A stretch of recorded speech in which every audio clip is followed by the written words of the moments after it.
नमस्कार। आज हम डिस्कस करेंगे हिमाचल प्रदेश जीके के important question. Himachal Pradesh GK के इंपॉर्टेंट क्वेश्चन डिस्कस करेंगे। हर एक question exam point of view से इंपॉर्टेंट है और डेफिनेटली आने वाले एग्जाम में, चाहे वो पेपर 1 का एग्जाम है, चाहे हाई कोर्ट का एग्जाम है, या Himachal Pradesh public service commission या राज्य चयन आयोग के अपकमिंग एग्जाम के लिए आप तैयारी कर रहे हैं, उन सभी एग्जाम्स में आपको हेल्प मिलेगी, जैसे कि पहले भी मिलती रहेगी। अभी हम क्वेश्चन नंबर 1 से जो है डिस्कशन को स्टार्ट करेंगे। बोलते हैं in which village of Himachal Pradesh farming is done with single bull. तो बोलते हैं कि हिमाचल प्रदेश का ऐसा कौन सा गाँव है जहाँ पर एक ही बैल से जो है खेती की जाती है। देखो, हिमाचल प्रदेश का कल्चर आपको पता है कि हिमाचल प्रदेश का एरिया जो है वो 55,673 स्क्वायर किलोमीटर है, परंतु उसका जो कल्चर है ना वो बहुत ही वाइड है।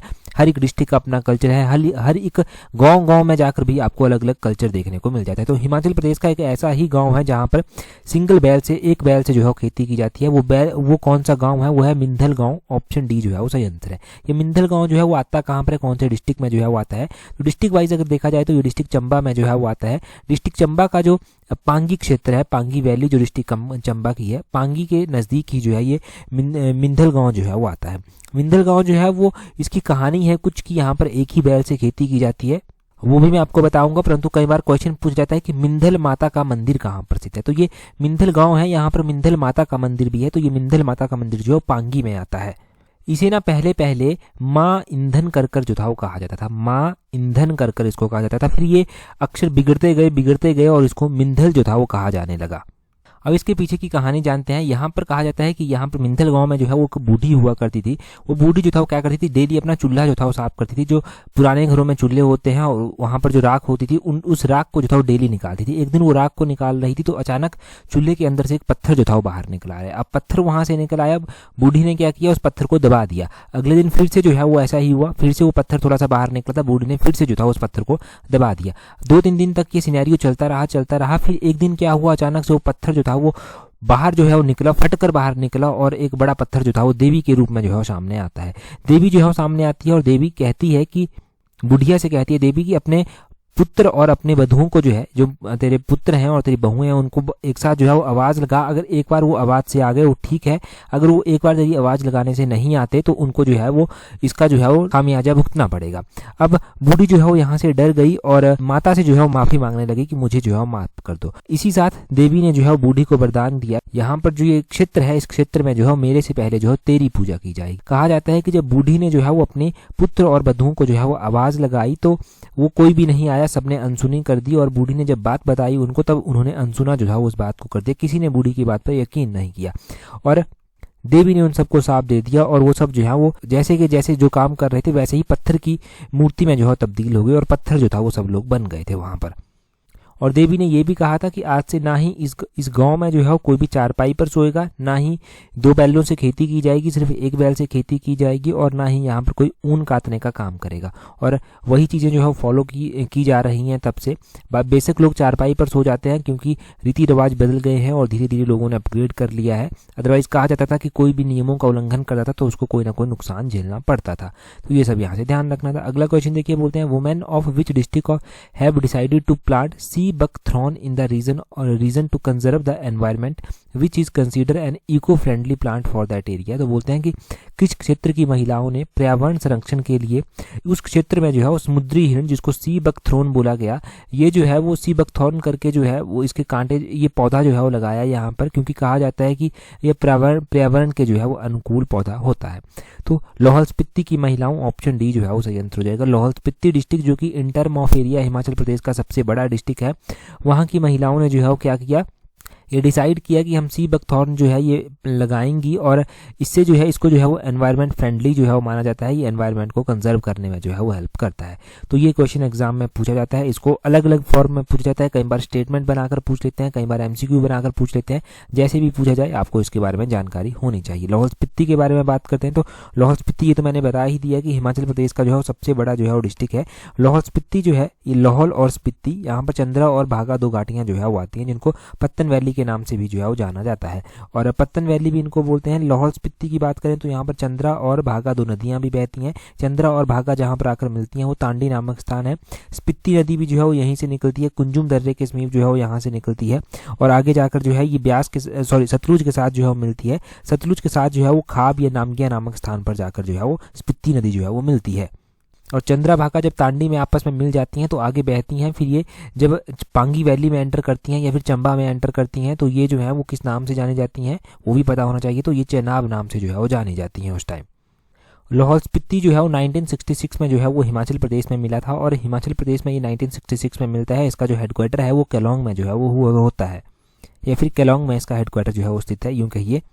तो इतना यहाँ से हो गया क्लियर। अगला क्वेश्चन देखते हैं हमारे पास क्या पूछा गया। बोलते हैं the first historical mention of Trigarta was found in the writing of which Sanskrit scholar. तो बोलते हैं त्रिगर्त, जिसको अभी कांगड़ा भी बोलते हैं, उसका जो सबसे पहला मेंशन देखने को मिलता है वो किसकी राइटिंग में, किसके लेखों में जो है वो देखने को मिलता है। तो त्रिगर्त का जो सबसे पहला मेंशन देखने को मिलता है वो किसकी राइटिंग्स में देखने को मिलता है, वो पाणिनि की राइटिंग्स में देखने को मिलता है, पाणिनि के लेखों में जो है देखने को मिलता है। त्रिगर्त की बात करते हैं तो कांगड़ा इसको बोलते हैं अभी। ये जो है प्राचीनतम रियासत जो है वो मानी जाती है। वैसे सुशर्मा को जो है वो त्रिगर्त की स्थापना का श्रेय जो है वो फिर जाता है। सुशर्मा ने जो है वो त्रिगर्त की स्थापना की थी और नगरकोट में जो था वो राजधानी भी जो था वो स्थापित की थी। अब बोलते हैं कि त्रिगर्त कौन सा क्षेत्र हुआ। त्रिगर्त उस क्षेत्र को कहा जाता था जो 3 नदियों के बीच में फैला हुआ था, रावी, ब्यास और सतलुज। इन नदियों के बीच में जो फैला हुआ भूभाग था उसको त्रिगर्त जो था वो कहा जाता था। त्रिगर्त का मेंशन जो है वो हमें महाभारत, पुराण, राजतरंगिनी जो है वो कलहन के द्वारा लिखी गई है, इन सब ग्रंथों में देखने को मिलता है। और पाणिनि के द्वारा एक अष्टाध्यायी ग्रंथ लिखा गया है जिसमें त्रिगर्त को जो है वो उसने मेंशन किया है और त्रिगर्त को इस ग्रंथ में जो है वो आयुधाजीवी संघ कह के जो है वो मेंशन किया गया है। कहा जाता है कि अभी जो हम कांगड़ा बोलते हैं, कांगड़ा का मतलब होता था कान का गढ़। यहाँ पर भगवान शिव ने जलंधर राक्षस जो हुआ करता था उसको मारा था और जिस स्थान पर उस राक्षस का कान गिरा था उस स्थान को जो है वो कांगड़ा जो था वो कहा गया। तो हमने पाणिनि के बारे में जान लिया, महाभारत के बारे में भी जान ही लीजिए। महाभारत के साथ त्रिगर्त को कैसे जोड़ते हैं। कहा जाता है कि यहाँ के जो राजा होते थे सुशर्मा, उनके द्वारा कौरवों का पक्ष लिया गया था और कौरवों का पक्ष लेते हुए इन्होंने मत्स्य देश के सम्राट, जिनका नाम विराट हुआ करता था, मत्स्य देश के राजा विराट के साथ जो था वो युद्ध जो था वो लड़ा था। ठीक है जी, ये सारे क्वेश्चन क्लियर हुए यहाँ से। अगला क्वेश्चन देखते हैं हमारे पास क्या बोलते हैं। Ashwani Ghat is tributary of which of the following river. तो बोलते हैं कि अश्वनी घाट जो है वो किस नदी की जो है वो सहायक नदी है। तो अश्वनी एक खड्ड है और अश्वनी घाट जो है वो कहाँ पर किसकी सहायक नदी जो है वो बनती है। अश्वनी घाट जो है वो ये तो बनती तो इनमें से ही एक है और किसकी बनती है ये आपको एग्जैक्टली पता होना चाहिए। ये जो है वो गिरी नदी की सहायक नदी जो है वो बनती है। गिरी नदी जो है वो, गिरी नदी को गिरी गंगा भी जो है वो बोल देते हैं और गिरी आगे चलकर जो है वो यमुना की सहायक नदी बनती है। गिरी की बात कर लेते हैं सबसे पहले। गिरी जो है वो कुप्पर पीक से जो है वो निकलती है और गिरी नदी जो है वो सिरमौर डिस्ट्रिक्ट को जो है 2 भागों में डिवाइड कर देती है। एक सिस गिरी के नाम से जाना जाता है और एक ट्रांस गिरी के नाम से जो है वो जाना जाता है। अब अश्वनी खड्ड की बात करें तो ये अश्वनी खड्ड जो है ये डिस्ट्रिक्ट सोलन में जो है वो बहती है और गिरी नदी की जो है ये सहायक नदी है। ये जो है अश्वनी खड्ड जो है वो गिरी नदी के साथ कहाँ पर जाकर मिलती है, तो ये गौरा गांव है, एक गौरा गांव में जो है वो यशवंत नगर के समीप जाकर जो है ये किसके साथ मिल जाती है, गिरी के साथ जो है वो अश्वनी खड्ड जो है वो मिलती है। तो अश्वनी खड्ड के बारे में ये भी ध्यान रखना है कि ये कहाँ पर जाकर जो है वो मिलती है इसके साथ, गिरी के साथ। अगर हम बात करते हैं यमुना नदी की, तो यमुना नदी हिमाचल प्रदेश की सबसे छोटी नदी है, परंतु यमुना नदी इंपॉर्टेंट नदी हिमाचल प्रदेश में जो है ये उत्तराखंड से एंटर करती है खोदर मांझरी नामक स्थान पर। ये जो खोदर मांझरी नामक स्थान है यहाँ पर तो एंटर कर जाती है और हिमाचल प्रदेश को छोड़कर ये हरियाणा में एंटर कर जाती है। ताजेवाला के समीप जो है वो हरियाणा में एंटर कर जाती है। मैं बार बार बता रहा हूँ आपको एक महीने से, ये जो त्रिवेणी संगम है जहाँ पर जो है कुंभ अभी लगा हुआ है, त्रिवेणी संगम जो है वो 3 नदियों का संगम है जहाँ पर कहा जाता है एक तरफ से गंगा आती है, दूसरी तरह से यमुना आती है और सरस्वती जो विलुप्त हो चुकी है वो नदी जो है वो यहाँ पर आकर मिलती है। उसको संगम को जो है त्रिवेणी संगम जो है वो बोलते हैं, जहाँ पर लोग कुंभ का स्नान करने के लिए जो है जाते हैं। यमुना की मुख्य सहायक नदियां जो हिमाचल में बनती हैं उसमें टॉन्स, बब्बर, गिरी, जलाल इस तरह से जो है वो कर आ जाती हैं। मारकंडा भी है, मारकंडा भी इसकी सहायक नदी बनती है। आंध्रा बनती है, वैसे आंध्रा पब्बर में जाकर मिलती है, फिर उस तरह से आगे आगे सहायक नदियां बनती हैं, परंतु मुख्य रूप से ये सहायक नदियां आपने ध्यान रखनी है। अगला क्वेश्चन देखते हैं। बोलते हैं under whose chairmanship the Mandi conference from 8th March to 10th March 1946 was held at Mandi. बोलते हैं 8 मार्च से 10 मार्च 1946 तक मंडी में जो है वो एक सम्मेलन हुआ था, उसकी अध्यक्षता बोलते हैं किसके द्वारा जो था वो की गई थी। तो मंडी कॉन्फ्रेंस उसको बोला गया, मंडी सम्मेलन उसको बोला गया। ये मंडी कॉन्फ्रेंस कब से लेकर कब तक हुआ था, ये 8 मार्च से 10 मार्च 1946 के बीच में हुआ था। ऑब्वियसली मंडी में ही जो था ये हुआ था। अब बोलते हैं किसकी अध्यक्षता जो था वो किसके द्वारा की गई थी, तो इसकी अध्यक्षता किसके द्वारा की गई थी वो बहुत ज़्यादा इंपॉर्टेंट जो है वो बनता है। इसकी अध्यक्षता की गई थी JS ढिल्लों के द्वारा। कहीं पर इनको JS ढिल्लों लिखा गया है, कहीं पर GS ढिल्लों लिखा गया है, तो आपने ध्यान रखना है कर्नल GS ढिल्लों थे जिनकी अध्यक्षता में जो था ये मंडी कॉन्फ्रेंस जो था वो हुई थी। अब क्वेश्चन क्या क्या बन सकते हैं कि ये कॉन्फ्रेंस हुई थी तो इसमें कितने प्रिंसली स्टेट्स के द्वारा भाग लिया गया था, इसमें 48 प्रिंसली स्टेट्स के द्वारा भाग लिया गया था। और ये कॉन्फ्रेंस हुई कहाँ पर थी, ये मंडी में हुई थी। कब हुई थी, 1946 में जो था वो हुई थी। मैंने आपको जो है टेस्ट सीरीज में भी बताया था, अभी टेस्ट सीरीज में हमने जो है वो हिमाचल का फ्रीडम स्ट्रगल उसको लेकर जो है वो एक अलग से टेस्ट सीरीज डिस्कस की है, वहाँ पर मैंने डिटेल से इसके बारे में बताया था आपको कि याद रखना है ये क्वेश्चन। 48 प्रिंसली स्टेट बताया था आपको, मंडी बताया था, GS ढिल्लों और भी बहुत सारी जानकारी ऐसी रिलेटेड जो था वो बताई थी। अगर हम बात करते हैं यहाँ पर कि और क्या क्या क्वेश्चन जो है वो बन सकते हैं, ये जो मंडी कॉन्फ्रेंस इसको बोला गया ना, ये मंडी कॉन्फ्रेंस जो है वो Himalayan hill state regional council का एक सेशन था। Himalayan hill state regional council जो है इसका एक सेशन हुआ मंडी में, जिसको मंडी कॉन्फ्रेंस जो है वो बोला गया।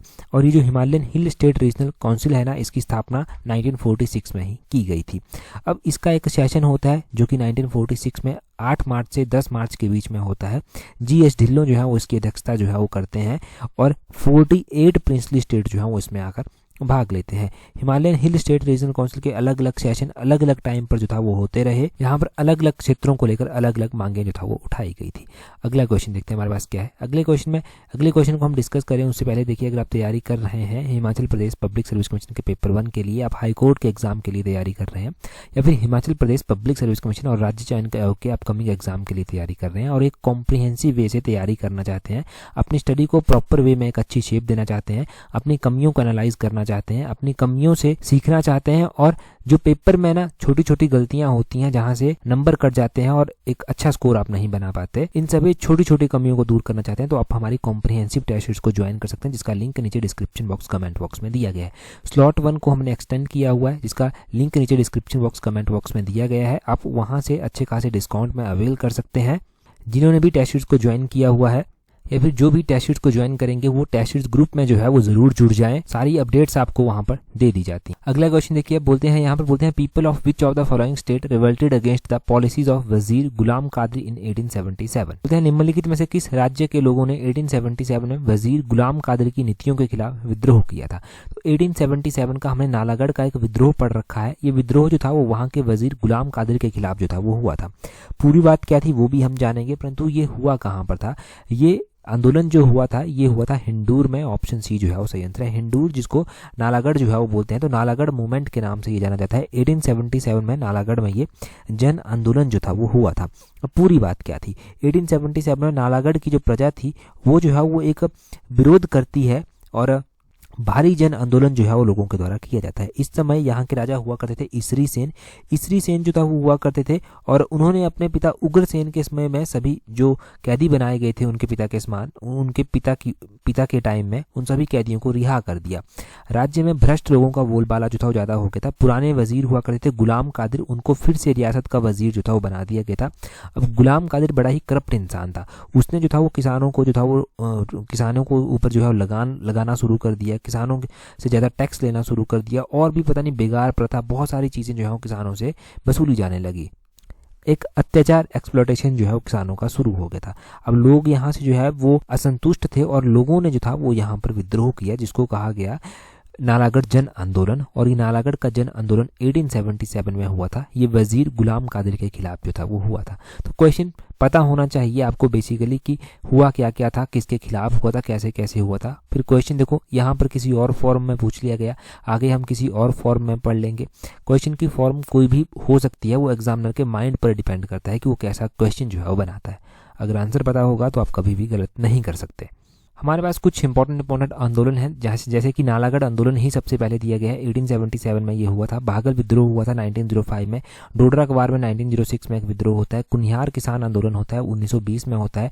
चंबा सेवक संघ 1936 में बनाया जाता है। धामी प्रेम प्रचारिणी सभा 1937 में बनाई जाती है। भागल प्रजामंडल था वो 1938 में बनाया जाता है। कुनिहार प्रजामंडल 1939 में बनाया जाता है। डोडरा कवार का आंदोलन होता है 1930 में। तो ये सारे मुख्य रूप से मोस्ट इंपॉर्टेंट हाईलाइट्स हैं, ये जो आपको ध्यान रखनी है। आप मुझे बताएंगे यहाँ पर कमेंट करके कि ये जो धामी प्रेम प्रचारिणी सभा थी इसकी स्थापना 1937 में की गई थी। इसको कब जो था वो धामी रियासती प्रजामंडल में जो था वो कन्वर्ट किया गया था, वो आप कमेंट करके जो है वो जल्दी से बताइए। साथ साथ में रिवीजन भी होता रहेगा। अगला क्वेश्चन देखते हैं हमारे पास क्या बोलते हैं sex ratio of Himachal Pradesh as per 1901 census. तो बोलते हैं कि 1901 की जो सेंसस हुई थी, जनगणना हुई थी, उसके अकॉर्डिंग हिमाचल की जो सेक्स रेशो थी वो क्या थी। अब ये बहुत ही पहले का पूछ लिया गया है, ऐसा चांसेस कम रहते हैं कि पूछा जाए। एग्जाम में मैं बताऊंगा कि अभी तक कौन कौन से ईयर का पूछा जा चुका है सेक्स रेशो, परंतु चलो 1901 पता होना चाहिए आपको इसके बारे में। जब एक जनगणना का आंकड़ा हमारे पास आता है इसका, तो आपको भी नॉलेज इसके बारे में होनी चाहिए। 1901 में जो जनगणना होती है उसके अकॉर्डिंग जो हिमाचल की सेक्स रेशो थी वो 884 हुआ करती थी। आपको पता था कि उस टाइम हिमाचल का स्ट्रक्चर भी कुछ और होता था, पंजाब का ये भाग होता था, महाशुक क्षेत्र उस टाइम हुआ करता था जो अभी नहीं देखने को मिलता। तो उस टाइम जो जियोग्राफी थी वो कुछ और थी, मतलब एक तरह से अभी कुछ और है। परंतु फिर भी क्वेश्चन ये है कि 1901 में हिमाचल की सेक्स रेशो कितनी थी, वो थी 884। अब 1901 के बाद 1911 में जनगणना होती है और 889 1911 में हिमाचल की सेक्स रेशो थी। 890 जो था वो 1921 की जनगणना के अनुसार हिमाचल की सेक्स रेशो थी और 897 जो है 1931 की जनगणना के अनुसार हिमाचल की सेक्स रेशो थी। क्वेश्चन में क्या क्या पूछा गया है, 2011 की जनगणना के अनुसार हिमाचल की सेक्स रेशो पूछी गई है। वो पूछी गई तो आपने फटाफट आंसर कर दिया 972। उसके बाद क्वेश्चन में पूछा गया 2001 की जनगणना के बारे में भी, तो वो 968 जो था वो थी। ये मुख्य रूप से जो है वो पूछी गई। अब जो पूछी जा सकती है उसके बारे में एक्सपेक्टेड हमने क्वेश्चन जो है वो डिस्कस कर लिया। अब देखिए यहाँ से मैं एक और बात बता दूं कि 2011 की जो जनगणना हुई है उसके ऊपर भी एक अलग से टेस्ट सीरीज हम डिस्कस करने वाले हैं। अभी 1-2 दिनों में वो टेस्ट शीट जो है वो डिस्कस की जाएगी। जिन्होंने भी टेस्ट शीट ज्वाइन की हुई है तो वो थोड़ा थोड़ा उसके बारे में पढ़ लेना। वैसे मैंने शेड्यूल में डाला भी है टेस्ट शीट्स ग्रुप पर, वहाँ पर भी चेकअप कर लेना उसको। अगला क्वेश्चन देखिए, बोलते हैं यहाँ पर Gurdaspur district of Punjab is situated in which direction of Chamba. तो बोलते हैं कि पंजाब का जो गुरदासपुर जिला है वो चंबा की किस दिशा में जो है वो स्थित है। तो चंबा की किस दिशा में जो है वो स्थित है, चंबा की जो है वो साउथ दिशा में जो है वो स्थित है। ऑप्शन डी सही आंसर है। यहाँ पर मैं आपको हिमाचल का मैप दिखाऊंगा तब आपके कॉन्सेप्ट ज़्यादा क्लियर यहाँ पर हो जाएंगे। ये है हमारा हिमाचल प्रदेश और ये है चंबा। अब चंबा ये है यहाँ पर, तो गुरदासपुर किस साइड आता है, तो ये आप देखेंगे कि चंबा टॉप पर है और टॉप पर चंबा है। अब साउथ में तो यहाँ पर कांगड़ा भी आप देख रहे होंगे, परंतु इंडिया के मैप पर जब आप देखेंगे ना तो थोड़ा सा और भी अच्छी अंडरस्टैंडिंग हो पाएगी। ये है हमारा चंबा हिमाचल प्रदेश। हिमाचल प्रदेश में चंबा यहाँ जैसे है तो गुरदासपुर यहाँ जैसे आता है, तो इसके साउथ में ही जो है वो नीचे को ये आता है, साउथ में ही इसके नीचे को ये आता है। और इसके बारे में क्वेश्चन भी जो है वो फिर एग्जाम में पूछ लिया जाता है कि कहाँ पर जो है ये आता है। तो आपने साउथ जो है वो बिल्कुल सही आंसर जो है वो इसका ध्यान रखना है। दूसरा, आपने चंबा के बारे में एक और बात ध्यान रखनी है कि चंबा का जो एरिया है वो आता है 6522 स्क्वायर किलोमीटर, जो कि पूरे हिमाचल का 11.71% जो है वो बनता है। चंबा सिर्फ 2 डिस्ट्रिक्ट के साथ जो है बाउंड्री शेयर करता है, एक कांगड़ा के साथ बाउंड्री शेयर करता है और एक लाहौल स्पीति के साथ जो है वो बाउंड्री शेयर करता है। ये भी पता होना चाहिए कि हिमाचल के कौन कौन से डिस्ट्रिक्ट के साथ बाउंड्री शेयर करता है। तो ज़रूरी नहीं कि अब आपको आपका जो डाउट है ना उसको थोड़ा सा क्लियर जरूर कर लेना कि साउथ में ही है और इसके बारे में क्वेश्चन पूछा भी गया है। स्टेटमेंट बनाकर जो है वो पेपर 1 में ही ये क्वेश्चन जो है वो पूछा गया था। ठीक है, तो ये डाउट नहीं रहना चाहिए। मैं इस डाउट को बिल्कुल क्लियर कर दूं आपको कि साउथ में जो है ये आता है। अगला क्वेश्चन देखिए, यहाँ पर स्टेटमेंट्स दी गई हैं। बोलते हैं plan outlay of roads and bridges in Himachal Pradesh during the year 2023-24 is 1354.09 crore की 2023-24 के दौरान हिमाचल प्रदेश में सड़कों और पुलों की जो योजना थी उसका जो परिव्यय था, उसकी जो आउटले थी वो थी 1394.09 करोड़।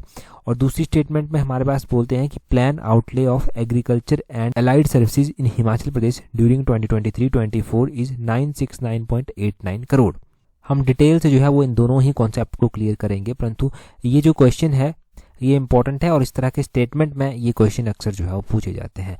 और ये पीडीएफ भी मैं आपके साथ शेयर कर दूंगा टेलीग्राम पर। जो है मैं हर एक पीडीएफ जो है वो आजकल आपके साथ शेयर कर रहा हूँ। जैसे आज वीडियो हो गई, कल पीडीएफ डाल दी जाएगी ताकि आपको हेल्प मिलती रहे। टेलीग्राम पर ज्वाइन करने के लिए @allexam31 अपने टेलीग्राम से सर्च कर लेना। क्वेश्चन देखिए, आप बोलते हैं रोड्स और ब्रिजेज यानी कि सड़कों और पुलों का जो परिव्यय है, आउटले है 2023-24 में वो 1394.09 करोड़ है। ये बिल्कुल सही बात है, इतना ही है। तो स्टेटमेंट 1 तो करेक्ट है। अब ये जो रोड्स और ब्रिजेज आते हैं ना, ये कौन से सेक्टर में आते हैं, तो ये ट्रांसपोर्ट सेक्टर में जो है वो आते हैं।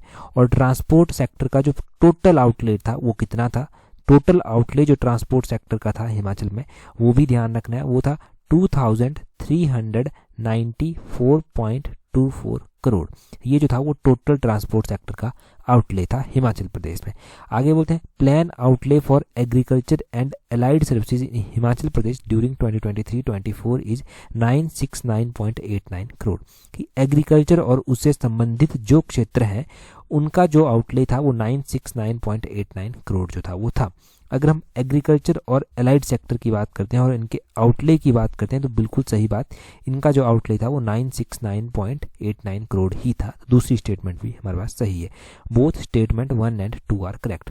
यहाँ से क्या कुछ और डाटा भी या फिर कुछ और आउटले भी आपको ध्यान रखनी है, तो आपको यहाँ से जो है वो कुछ और आउटलेज भी मैं बता देता हूँ। जैसे कि हिमाचल प्रदेश में जो एनर्जी है, एनर्जी के लिए 2023-24 में कितनी आउटले रखी गई थी? एनर्जी के लिए 268.15 करोड़ जो था वो आउटले रखी गई थी। ट्रांसपोर्ट का तो आपने जान ही लिया, जो जर्नल इकोनॉमिक सर्विसेज आती हैं उनके लिए कितनी आउटले जो था वो रखी गई थी। तो जर्नल इकोनॉमिक सर्विसेज के लिए जो था वो 1289.18 करोड़ आउटले रखी गई थी। और हिमाचल प्रदेश में जो रूरल डेवलपमेंट है उसके लिए कितनी आउटले जो था वो रखी गई थी? तो रूरल डेवलपमेंट के लिए जो था वो 233.74 करोड़ आउटले जो था वो रखी गई थी। तो ये आउटले जो है वो अपने अलग अलग सेक्टर्स की ध्यान रखनी है। अगले क्वेश्चन में बोलते हैं मैच लिस्ट 1 एंड लिस्ट 2। तो बोलते हैं लिस्ट 1 और लिस्ट 2 को जो है वो मैच करना है।